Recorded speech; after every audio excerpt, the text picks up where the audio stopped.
Welcome to Sai test series. आइए आज महत्वपूर्ण टॉपिक को डिस्कस करते हैं जिसका नाम है वैश्विक नवाचार सूचकांक। अभी हाल ही में प्रकाशित किया इंडेक्स है जिसमें भारत तीव्र गति से आगे बढ़ते चले जा रहे हैं। बहुत ही पॉपुलर हो गया यह इंडेक्स, यानी ऐसे समझिएगा आगामी किसी भी एग्जाम के लिए यह वैश्विक नवाचार सूचकांक यानी ग्लोबल इनोवेशन इंडेक्स बहुत ही महत्वपूर्ण हो जाएंगे। चाहे आप 67 बीपीएससी दे रहे हो, बिहार एसआई, एपीओ मेंस या यूपी पीसीएस, किसी भी स्टेट पीसीएस के लिए यह इंडेक्स बहुत ही इंपॉर्टेंट होंगे। आइए बारीकी से इन्हें विश्लेषण करते हैं। यह इंडेक्स जारी कब किया गया था, पहली बार क्यों किया गया था, अभी 21 में भारत की रैंक कितनी है, भारत इससे पहले किस रैंकिंग पे था, शीर्ष 5 देशों में अभी कौन कौन सम्मिलित हैं। आइए इन सभी बारीकी पॉइंट को डिस्कस करते हैं जो इंपॉर्टेंट किसी भी एग्जाम की दृष्टि से होंगे। सबसे पहले वैश्विक नवाचार सूचकांक 2021 है जिसे हम ग्लोबल इनोवेशन इंडेक्स के नाम से भी जाना जाता है। देखा जाए इस बार जो जारी किया गया 2021 में यह वैश्विक नवाचार सूचकांक यानी ग्लोबल इनोवेशन इंडेक्स ना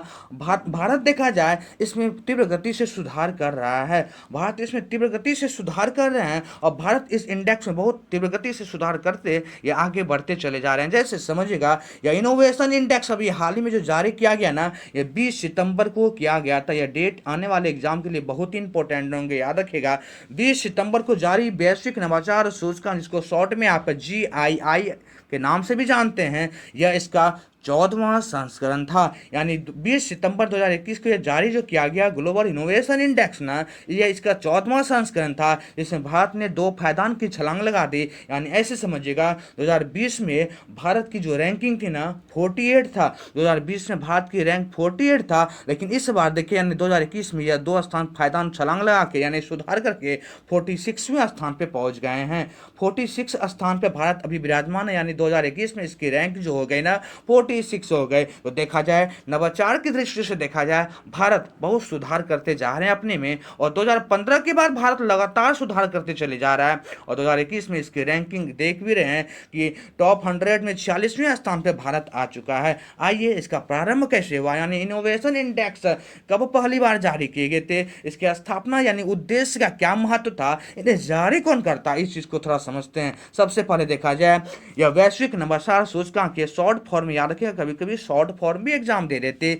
जिसको आप GII के नाम से जानते हैं। इसकी शुरुआत 2007 में ऐसे तरीके को खोजने के उद्देश्य से की गई थी जो समाज में नवाचार की समृद्धि की बेहतर ढंग से समझने में समर्थ हो। यानी इसकी जो शुरुआत की गई थी, यानी यह इंडेक्स पहली बार जो जारी करने का विचार किया गया था 2007 में किए गए थे। 2007 में पहली बार इस इंडेक्स को जारी करने का विचार किया गया था। यानी ये देखा जाए जो समाज में नवाचार की समृद्धि को बेहतर ढंग से समर्थ बनाते ना, उसी के लिए यानी उसी ऐसे देश को इसमें सम्मिलित किया गया है जो नवाचार की दृष्टि से तीव्र गति से आगे बढ़ते चले जा रहे हैं। देखा जाए इसके प्रकाशन करने में महत्वपूर्ण भूमिकाएं 3 स्थानों का आता है। जैसे देखा जाए ऐसे बार बार एग्जाम में एक ही नाम देते हैं जिसका नाम है वैश्विक बौद्धिक संपदा संगठन, यानी इन्हीं के द्वारा यह जारी किए जाते हैं। लेकिन और 2 संगठन इसमें मिले होते हैं जिनके द्वारा यह प्रत्येक वर्ष वैश्विक नवाचार सूचकांक GII का प्रकाशन किया जाता है। पहला याद रखिएगा कॉर्नर यूनिवर्सिटी, इनके द्वारा भी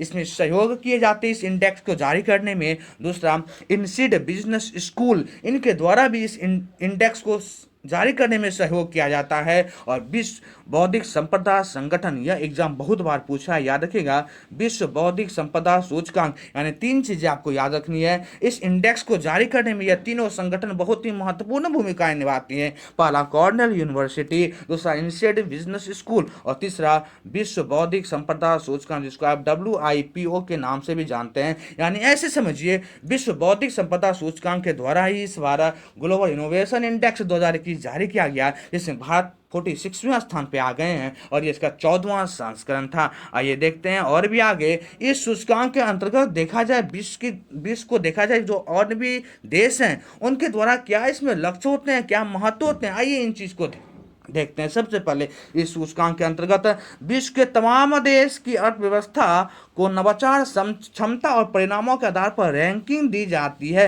यानी यह जो नवाचार इंडेक्स जारी किए जाते हैं, ग्लोबल इनोवेशन इंडेक्स जारी किए जाते हैं, वैसे अर्थव्यवस्था वाले देश को जो अपने नवाचार क्षमता और परिणामों के आधार पर आगे बढ़ते चले जा रहे हैं, उन देशों को इस नवाचार सूचकांक में शामिल किए जाते हैं। आपको बताएं इस पर भारत बहुत तीव्र गति से आगे बढ़ते चला जा रहा है इस फील्ड में, और इन्हें बहुत सुधार भी किए हैं। आइए इनके महत्वपूर्ण कदम को देखते हैं।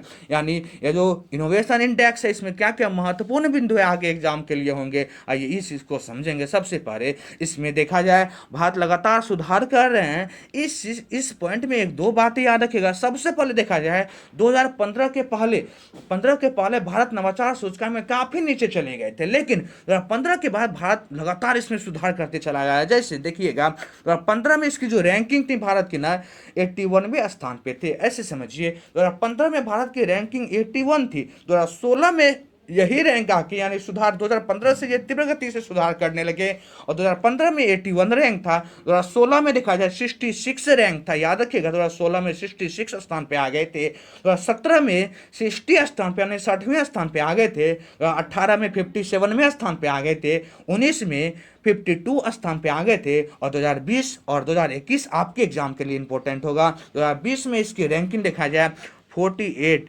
2020 में इसकी रैंकिंग 48 हो गई थी और 2021 में इन्होंने तीव्र गति से सुधार किया और 2 स्थान की छलांग लगाकर ये 46वें स्थान पे आ गए हैं। तो 2015 के बाद देखा जाए नवाचार सूचकांक में भारत तीव्र गति से विकास कर रहा है और ये आगे बढ़ते चले जा रहे हैं। तो 2020 में इसकी रैंकिंग 48 थी और 2021 में इसकी रैंकिंग 46वें हो गई। बहुत ही इंपॉर्टेंट है, इसको याद रखिएगा। एग्जाम की दृष्टि से ये टॉपिक बहुत ही महत्वपूर्ण होंगे। यह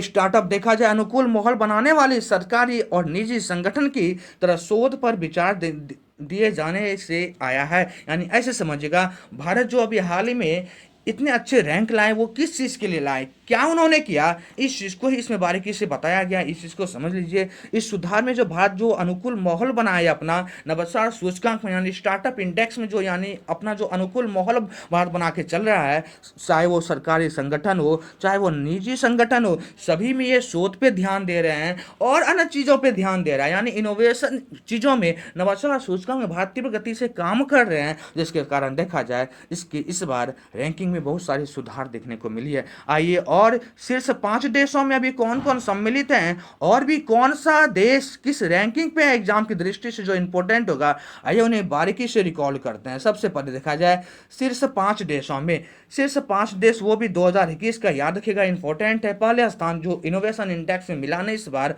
वो स्विट्जरलैंड को मिला है। याद रखिएगा शीर्ष 5 देश और भी जिस देश का यहाँ पे नाम इंडिकेट किया गया है ये एग्जाम की दृष्टि से बहुत ही इंपॉर्टेंट है। पहला नाम स्विट्जरलैंड यानी प्रथम स्थान पे ग्लोबल इनोवेशन इंडेक्स 2021 में स्विट्जरलैंड आ गए हैं, दूसरे स्थान पे स्वीडन आ गए, तीसरे पे यूएसए हैं, चौथे पे यूनाइटेड किंगडम है और पांचवें पे कोरिया गणराज्य है। फिर से रिकॉल कर दूं इस पांचों शीर्ष राज्य को हम पांचों शीर्ष देश को हम पहले स्थान पे स्विट्जरलैंड है, दूसरे पे स्वीडन है, तीसरे पे यूएसए है, चौथे पे यूनाइटेड किंगडम है और पांचवें पे दक्षिण कोरिया गणराज्य, जिसमें आप जानते होंगे उत्तरी और दक्षिणी कोरिया आ जाते हैं।